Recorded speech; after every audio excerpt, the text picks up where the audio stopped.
Good morning વિદ્યાર્થી મિત્રો। હવે આપણે ધોરણ 8માં આ તમારો પાઠ 7 છે। પાઠ 7નું નામ શું છે? સોચ अपनी अपनी। એટલે શું છે? એક વાદ વિવાદ છે આ કે यह પાઠ વાદ વિવાદ પર આધારિત છે। વાદ વિવાદ એટલે એકબીજાની ચર્चा વિવાદ करता હોય वाद करता હોય એના पर आधारित है।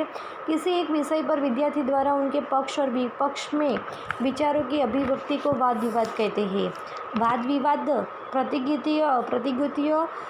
प्रतियोगिताओं के द्वारा ही बच्चों की मौखिक अभिव्यक्ति कौशल का विकास होता है। इसलिए विद्यालयों में विवाद प्रतियोगिताओं का आयोजन किया जाता है। यहाँ पर भी वाद विवाद का आयोजन करने वाले के लिए चित्र और विषय दिए गए हैं।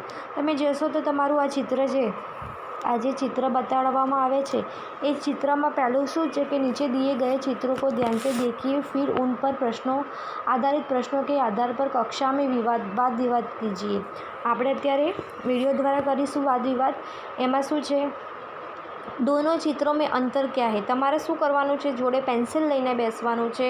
હું મોઢેથી બોલીશ, તમારે કયું ચિત્રમાં ક્યાં અંતર છે ત્યાં તમારે પેન્સિલથી નિશાન બનાવતું જવાનું છે। ફરજિયાત તમારે નિશાન બનાવવાનું છે વિદ્યાર્થી મિત્રો। ચિત્ર 1 આ છે, चित्र 1 અને આ चित्र 2 છે। तो पहला चित्र में शू अंतर है हूँ तमने कहूँ। यह शू है तमे पहला ये हूँ जणावूँ कि यह एक गाँव का चित्र है। आ चित्र शेनु है? पहला एक गामडानु चित्र है ने आ बीजू चित्र कयुं छे? ए बीजू चित्र है एक शहेरनु चित्र है। तमे जोजो चित्र में तमने आ पहलू अंतर हूँ जणावुं छूँ।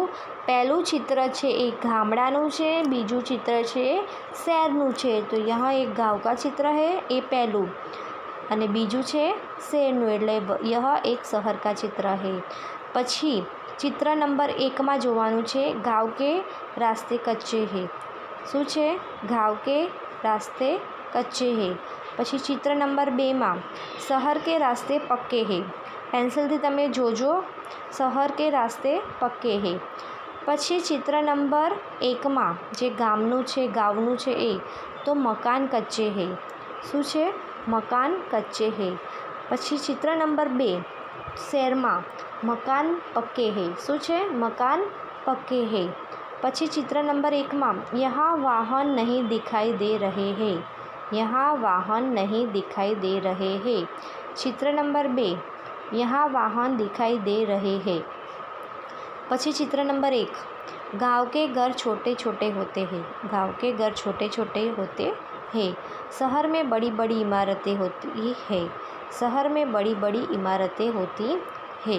विद्यार्थी मित्रों, आ प्रश्नों उत्तर हूँ बोली छूँ ए तमारे તમારી नोटबुक में लखवाना है। फरजियात नोटबुक में लखवाना है। भले अभ्यास स्वाध्यायमां नहीं तो पण तमारे आ बंनेनुं अंतर तमारे भाग पाडवानुं छे। तमे सायन्स में भणी चूक्या हशो, तफावत आवतो होय छे, जाणता हशो तमारे तफावत केवी रीते लखाय। एवी रीते तमारे बे चित्रना भाग पाडवानुं छे। चित्र नंबर 1 वच्चे લીટી पाडवानी, चित्र नंबर 2 અને જે મેં તમને અંતર જણાવ્યા चित्र नंबर 1 અને 2 એ તમારે વિડીયો જોતા જોતા તમારે લખવાના છે। શું કરવાનું છે? વિડીયો જોતા જોતા ફરજિયાત નોટબુકમાં લખવાના રહેશે। જ્યારે પણ નોટબુક મારા જોડે આવશે ત્યારે હું આ વસ્તુનું ચેકિંગ કરીશ, એટલે ફરજિયાત તમારે આ બંને चित्रનું અંતર લખવાનું રહેશે। પછી प्रश्न 2 છે, गाँव तथा नगर के जीवन में क्या अंतर है और तुम्हें कौन सा रुचिकर लगता है? गाँव और नगर के जीवन में क्या अंतर है और तुम्हें कौन सा रुचिकर लगता है? क्यों? હું બોલું છું, તમે સાથે સાથે લખી શકો છો। જેમ ક્લાસમાં હું બોલતી હોય તમે લખતા હોય છો એવી રીતે તમે લખો। હું બહુ ફટોફટ નહીં બોલું, તમે જોડે નોટબુક લઈને બેસો અને જવાબ લખો। तो हूँ चालू करूँ छूँ जवाब। गाँव तथा नगर के जीवन में बहुत बड़ा अंतर है। गाँव तथा नगर के जीवन में बहुत बड़ा अंतर है। गाँव के लोगों का जीवन सादा होता है। गाँव के लोगों का जीवन सादा होता है। यहाँ के लोग एक दूसरे से मिलजुल कर अपना काम करते हैं। यहाँ के लोग एक दूसरे से मिलजुल कर अपना काम करते हैं। गांव के आसपास ज़्यादातर हरियाली दिखाई देती है। गांव के आसपास ज़्यादातर हरियाली दिखाई देती है। फकरो, नगर में रहने वाले लोग हमेशा अपना काम करने के लिए जल्दी में रहते हैं। नगर में रहने वाले लोग हमेशा अपना काम करने के लिए जल्दी में रहते हैं। नगर में किसी को दूसरे के दुखों की परवाह नहीं होती है। नगर में किसी को दूसरे के दुखों की परवाह नहीं होती है। शहर में जहाँ देखो वहाँ इमारतें नज़र आती है। शहर में जहाँ देखो वहाँ इमारतें नज़र आती है। त्रीजो फकरो, मुझे गांव में रहना ज़्यादा अच्छा लगता है। मुझे गांव में रहना ज़्यादा अच्छा लगता है। विद्यार्थी मित्रों, એવું હશે તો હું તમને આ પ્રશ્નના ઉત્તર પીડીએફમાં મોકલી આપીશ, તમે જોઈને લખી શકો છો। એના પછી ત્રીજો પ્રશ્ન છે, क्या तालाब का जल पीने के लिए योग्य है? यदि नहीं तो क्यों? तो एनो जवाब है नहीं। तालाब का जल पीने के लिए योग्य नहीं है क्योंकि इसमें सभी लोग अपने पालतू पशुओं को नहलाते हैं।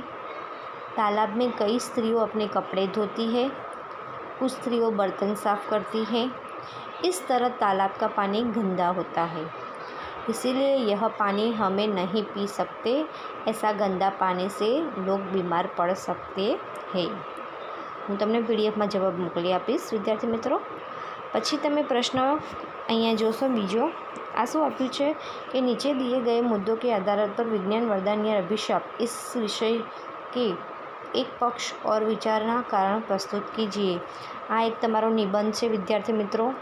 આ એક તમારો નિબંધ છે, પરીક્ષામાં પૂછાઈ શકે છે।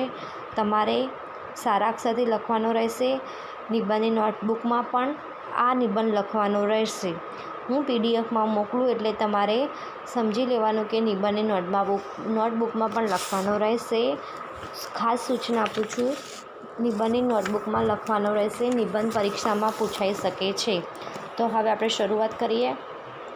विज्ञान ने मनुष्य की बड़ी सेवा की है और कुसेवा भी की है। विज्ञान ने मनुष्य की बड़ी सेवा की है और कुसेवा भी की है। विज्ञान की सबसे बड़ी खोज बिजली है। विज्ञान की सबसे बड़ी खोज बिजली है। आज हम बिजली के बिना नहीं रह सकते। आज हम बिजली के बिना नहीं रह सकते। रेडियो, टेलीविज़न, सिनेमा, कैमरा आदि विज्ञान के आविष्कार है। कंप्यूटर विज्ञान का अनमोल उपहार है। मोबाइल से आज विश्व हमारे हाथ में समा गया है। विज्ञान द्वारा चिकित्सा प्रणाली का विकास हुआ है। विज्ञान द्वारा चिकित्सा प्रणाली का विकास हुआ है। खेती के आधुनिक साधनों ने कमाल कर दिया है। खेती के आधुनिक साधनों ने कमाल कर दिया है। हर एक क्षेत्र में विज्ञान नज़र आता है। हर एक क्षेत्र में विज्ञान नज़र आता है। रेल, मोटर, स्कूटर, हवाई जहाज़ आदि वाहनों से हम दुनिया के हर एक कोने में पहुंच सकते हैं। आदि वाहनों से हम दुनिया के हर एक कोने में पहुंच सकते हैं। इस प्रकार विज्ञान ने हमें अनगिनत सुविधाएं उपलब्ध कराई है। विज्ञान ने हमें अनगिनत सुविधाएं उपलब्ध कराई है। विज्ञान का हानिकारक प्रयोग भी हुआ है। विज्ञान का हानिकारक प्रयोग भी हुआ है। आधुनिक हथियारों से जानमाल की भारी हानि होती है। आधुनिक हथियारों से जानमाल की भारी हानि होती है। विमान दुर्घटना, रेल दुर्घटना आदि में अनेक लोग मारे जाते हैं। किसमें मारे जाते हैं? विमान दुर्घटना, रेल दुर्घटना आदि में अनेक लोग मारे जाते हैं। टीवी के अश्लील दृश्यों से लोगों पर बुरे संस्कार पड़ते हैं। कई दवाएं भी शरीर पर विपरीत असर करती है। विज्ञान के द्वारा बनाई गई रासायनिक खाद ने भूमि का उपजाऊपन घटा दिया है। अनाज में भी सत्व कम हो गया है। कंप्यूटर व इंटरनेट की वेबसाइट से लोगों का आर्थिक एवं मानसिक नुकसान पहुंचता है। इस प्रकार विज्ञान हमें सुविधाएं अधिक असुविधाएं कम दी है। सुविधाओं करતાં असुविधाओं कम ओછી દીધી છે। પછી તેના નીચે શું છે તમારો પ્રશ્ન બીજો છે અહીંયા, कौन शक्तिशाली है, कलम या तलवार, अपने विचार कारण सहित बताइए। कलम એટલે શું તમે જાણો છો, અને તલવાર। તો હવે આપણે જોઈશું એ બંનેમાંથી विचार करीશું कोई शक्तिशाली है। तो एमां कलम और तलवार में कलम ज़्यादा शक्तिशाली है। हमारे जीवन को बदलने में कलम ही महत्वपूर्ण भूमिका होती है। कलम की ही महत्वपूर्ण भूमिका होती है।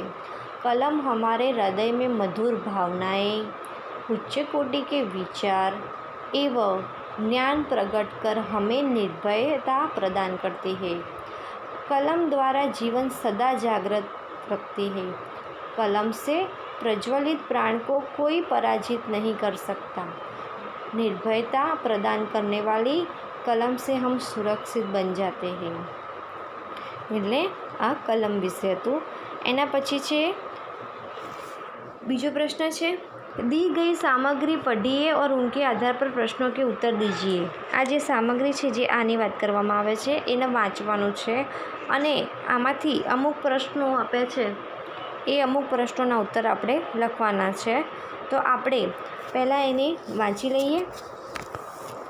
पहला वांची लऊं हूँ। शिकागो हमारी पृथ्वी से 424 प्रकाश वर्ष दूर गर्म गर्दों गुब्बारों के बीच धरती जैसा एक ग्रह आकार ग्रहण कर रहा है।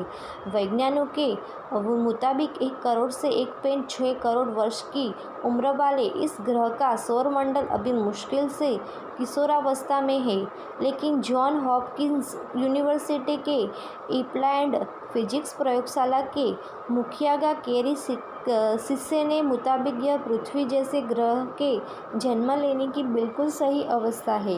इस सौरमंडल के 2 तारों में एक है इर्द गिर्द धूल की गहरी रिंग बन गई है। वैज्ञानिकों के मुताबिक यह रिंग सौरमंडल के बसने योग्य क्षेत्र में जमा हो रही है और एक दिन इस जगह पर धरती जैसा मिट्टी पत्थर से बना ग्रह जन्म लेगा, जिसमें पानी भी मौजूद होगा। शिष्य कहते हैं कि सूर्य जैसे तारे के चारों ओर धूल की ऐसी पट्टियों का जन्म लेता है बहुत दुर्लभ घटना है और इसके बाहर की और बर्फीली बिल्ड से हम यह संभावना बनती है कि एक दिन इस ग्रह में पानी भी मौजूद होगा। उन्होंने कहा कि ग्रह का रूप ले रही धूल उन्हीं पदार्थों से बनती है जिनसे हमारी पृथ्वी के कष्ट व कोरा निर्माण हुआ है। जिस शिष्य के अनुसार इस बात से भी इनकार कर दिया जा सकता है कि एक दिन वहाँ धरती जैसा जीवन भी पनपे। उन्होंने कहा कि यह धरती के जन्म भी घटना का दोबारा देखने जैसा अनुभव है। इस दुर्लभ ब्रह्मांडीय घटना की तस्वीरें नासा के रिसर्च स्पेस टेलीस्कोप ने उतारी है। वैज्ञानिकों के मुताबिक इन दृश्यों को धरती पर टेलीस्कोप तक पहुंचने के 424 वर्ष लगाए गए, लेकिन पर एक नए ग्रह के जीवन को तुलना से यह पलक झपकने जैसा है। उन्होंने बताया कि इस ग्रह को हमारी पृथ्वी जैसा रूप ग्रहण करने के लिए अभी 10 करोड़ साल लग सकते हैं। एમાં पहला प्रश्न है, अंतरिक्ष की किस घटना को वैज्ञानिक ने उत्साहित है? अंतरिक्ष की किस घटना से वैज्ञानिक उत्साहित है? तेनो जवाब आवशे हमारी पृथ्वी से 424 प्रकाश वर्ष दूर, कितने 424 प्रकाश वर्ष दूर गर्म गदोर गुब्बार के बीच धरती जैसा एक ग्रह आकर ग्रहण कर रहा है। वैज्ञानिक इस घटना से उत्साहित है। प्रश्न 2, पृथ्वी जैसा ग्रह बनने के लिए अंतरिक्ष में किस प्रकार की स्थिति होनी आवश्यक है? तो सूर्य जैसे तारे को चारों ओर धूल की पट्टियों का जन्म लेना दुर्लभ घटना है। इसके बाहर की ओर बर्फीली बेट से यह संभावना बनती है कि एक दिन इस ग्रह में पानी भी मौजूद होगा। ग्रह का रूप ले रही धूल उन्हीं पदार्थों से बनती है जिनसे हमारी पृथ्वी का निर्माण हुआ हो। प्रश्न 3 અહીંયા છે, સહી જોડે છે, તો એમાં હું તમને અહીંયા જોડકા જોડીને જ બતાડી દઉં છું। એમાં હું તમને પહેલું કહું, તમે જોડકા જોડી દેજો।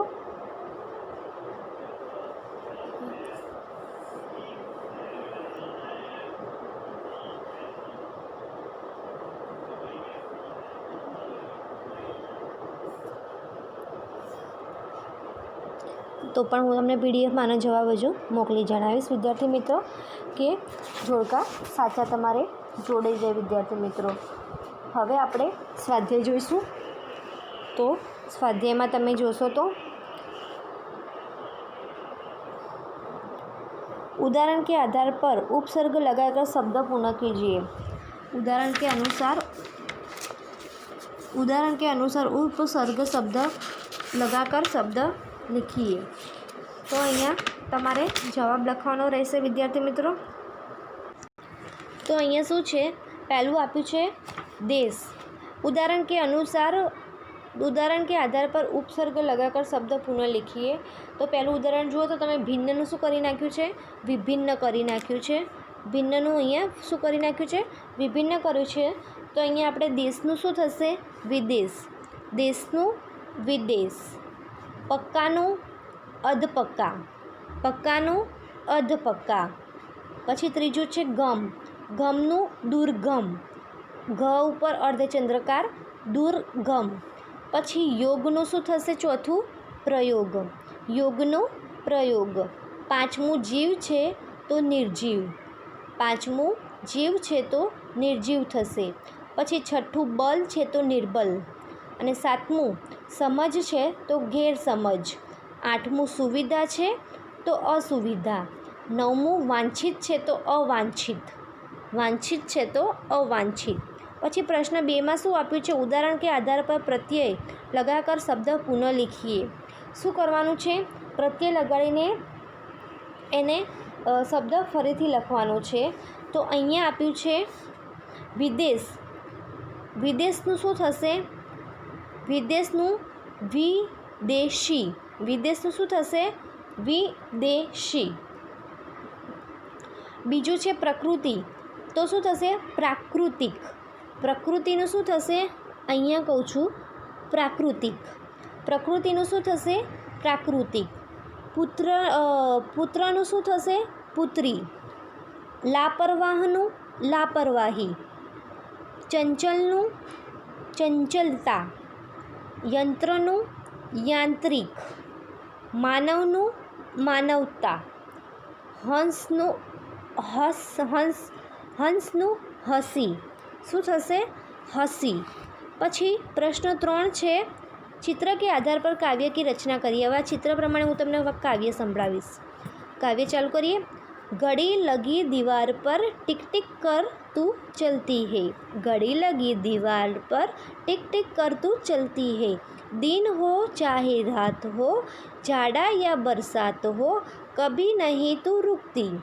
घड़ी लगी दीवार पर टिक टिक कर तू चलती है। दिन हो चाहे रात हो, जाड़ा या बरसात हो, कभी नहीं तू रुकती। तो अहींया काव्य बनी गई है। पछी तमे जोशो प्रश्न 4 में शुं आप्युं छे, देश की उन्नति विकास एवं रक्षा के लिए आप क्या बनना चाहेंगे? किसान या सैनिक? कारण सहित अपने मित्र को लिखिए। तो एमां शुं छे, आ एक पत्र छे विद्यार्थी मित्रों। आ एक पत्र लखवानुं छे तमारा मित्रने। तो तमे जाणो छो पत्रनी शरूआत पहला तमारुं एड्रेसथी कई बाजू थाय ए तमे जाणो छो। पछी તમારે તમારો પત્ર હું જવાબ તમને પીડીએફમાં મોકલી આપીશ. આનો પત્રનો જવાબ હું તમને પીડીએફમાં મોકલી આપીશ. વિદ્યાર્થી મિત્રો, સૂચના સાંભળજો. પ્રશ્ન 4 કયો? પ્રશ્ન 4 એનો જવાબ હું તમને પીડીએફમાં પત્ર લખીને મોકલી આપીશ. તો તમારે આ પત્ર તમારી નોટબુકમાં લખવાનો રહેશે. અને ખાસ એક સૂચના, આ પત્રની તૈયારી તમારે કરી રાખવી, કેમ કે આ પત્ર તમારી પરીક્ષામાં પૂછાઈ પણ શકે છે. તો આ પત્ર તમારે લખવાનો રહેશે. તો વિદ્યાર્થી મિત્રો, ધન્યવાદ.